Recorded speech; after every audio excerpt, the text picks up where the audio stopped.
36,000. Let that number sink in for a second. That is the staggering amount of low Earth orbit satellites China plans to deploy by the year 2030. We're talking about a massive, intricate web of technology completely wrapping around our planet, and it's setting the stage for a totally new era of orbital competition. Now hold that thought and contrast it with another mind-blowing, yet much more grounded figure: 20 million. That's the estimated number of liters of water a single new 1 gigawatt AI data center might gulp down every single day for evaporative cooling right here in India. And the craziest part? That's happening in a region that's already grappling with serious water stress. And if that wasn't enough to wrap your head around, how about this? A synthesized genome. We have literally reached a point where scientists aren't just passively reading the genetic book of life anymore. They are actively writing it from scratch. The proverbial genie is officially out of the bottle, guys. Welcome to this explainer brought to you by UPSC Zone AI. Today, we're taking a pretty wild journey. We're going to zoom all the way out to the macro level, looking at geopolitical space races and blocked global trade corridors, and then we're going to zoom all the way down to the micro level. We'll uncover the hidden environmental costs of artificial intelligence, the creation of synthetic DNA, and how our changing environments are literally rewriting public health data. It's a lot of ground to cover, so let's just dive right in.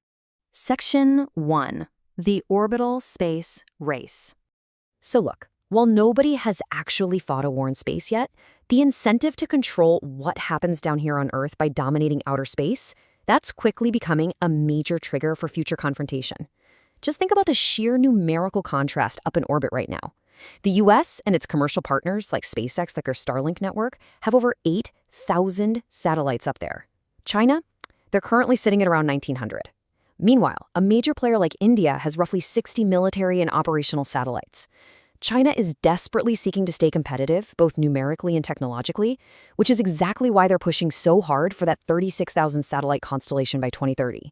They know for a fact that a single targeted strike in space could completely disrupt our communications, crash financial markets, and blind military networks back down on Earth.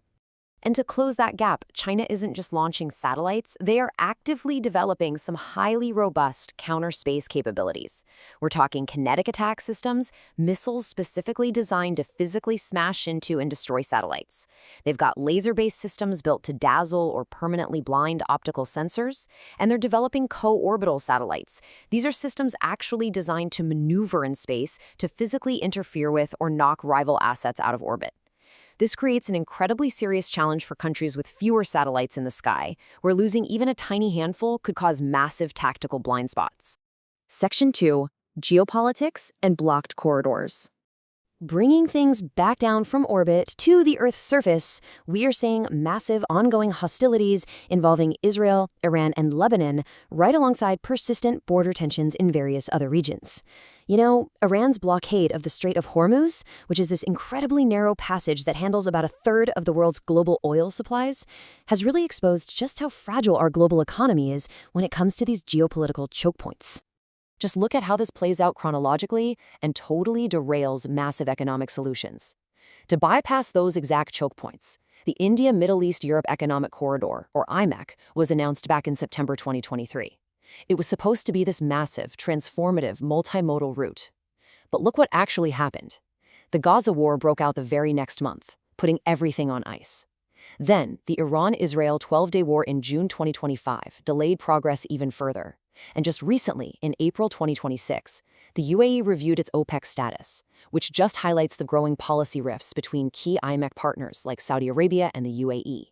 So macro-level geopolitics is literally freezing a multinational project meant to reshape global trade. Section 3. AI's heavy environmental toll. Now, as those physical infrastructure routes strain, the digital world is simultaneously demanding massive physical resources. India is making a huge push right now to actually own its digital infrastructure, rather than just providing the world with coding services. A prime example of this is the new Google Cloud India AI hub breaking ground in Visakhapatnam. It's designed to be a massive digital gateway, actually landing subsea cables to connect Indian data directly to the US, completely bypassing those volatile Red Sea shipping routes we were just talking about. But here is the catch. 1.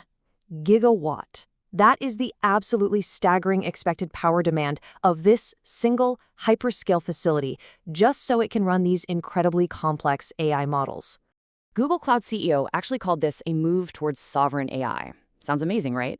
But the reality of that sovereignty is incredibly heavy. AI is now fundamentally a massive infrastructure problem. To maintain cooling in Vishakhapatnam's deeply humid weather, that evaporative cooling system we mentioned could draw 20 million liters of water a day in a district that is already extremely vulnerable to water stress. And on top of that, to guarantee they never lose power, it's going to require a whole fleet of backup diesel generators, which directly impacts local air quality. It really shows us that moving up the digital stack comes with profound environmental costs that local communities basically have to absorb. Section 4. Rewriting the Book of Life. Okay, so taking all that immense computing power and applying it to the microscopic level is exactly what's allowing us to map and manipulate biology like never before. For 4 billion years, life on Earth essentially just read the DNA alphabet, A, T, G, and C. Well, now we are writing it. Back in 2010, scientist J. Craig Venter and his team chemically synthesized a complete bacterial genome and successfully booted it up inside a cell. They actually went so far as to watermark this digitally created life by coding quotes from James Joyce and Richard Feynman directly into the synthetic DNA sequence.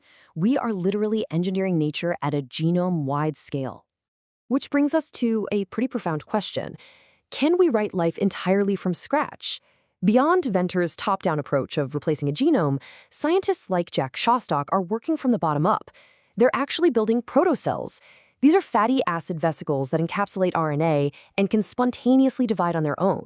They're fundamentally trying to solve the mystery of how life originated from non-living chemistry. And guys, the power to custom-design cells that can manufacture fuels, produce new drugs, or create entirely new materials is rapidly approaching. Section 5. India's evolving health burden. Sticking with biology for a minute, let's look at how our modern environments are literally changing the human body today. Public health officials are tracking what they call a dual burden. When we look at the recent National Family Health Survey 6 data, we see some incredible triumphs, right? Severe wasting in children is down 32%, and stunting is down 17%. That is a massive, hard-won generational victory. But look at the other side of the coin. Male obesity has jumped to over 27%, and female obesity has climbed past 30%. As our environments and our diets rapidly change, we are facing a massive onslaught of lifestyle and metabolic diseases. One major consequence of these environmental shifts, which includes everything from pollution and stress to processed diets, is the explosion of complex conditions like PMAS, or polyendocrine metabolic ovarian syndrome, which was formerly known as PCOS. The medical community is finally waking up and recognizing this isn't just a reproductive issue, it's a multi-system metabolic condition. And stepping into the gap left by overburdened public healthcare is India's booming femtech industry. These digital platforms are stepping up, curating integrated care packages that bring together endocrinologists, nutritionists, and psychologists online to manage this complex condition holistically. It's a fascinating look at how digital tools are attempting to manage our rapidly changing biology.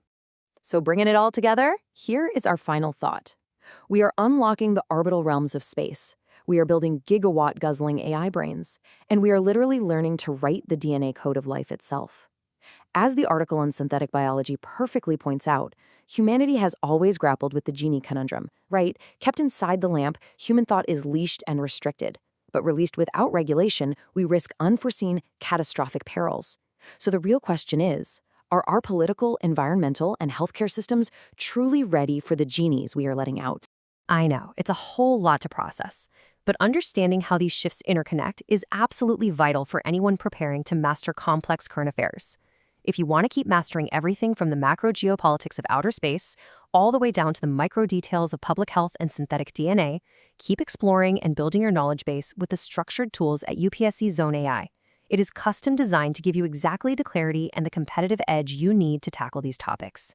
Thank you so much for joining me on this explainer, and I will see you next time as we continue to break down the complex events shaping our world today.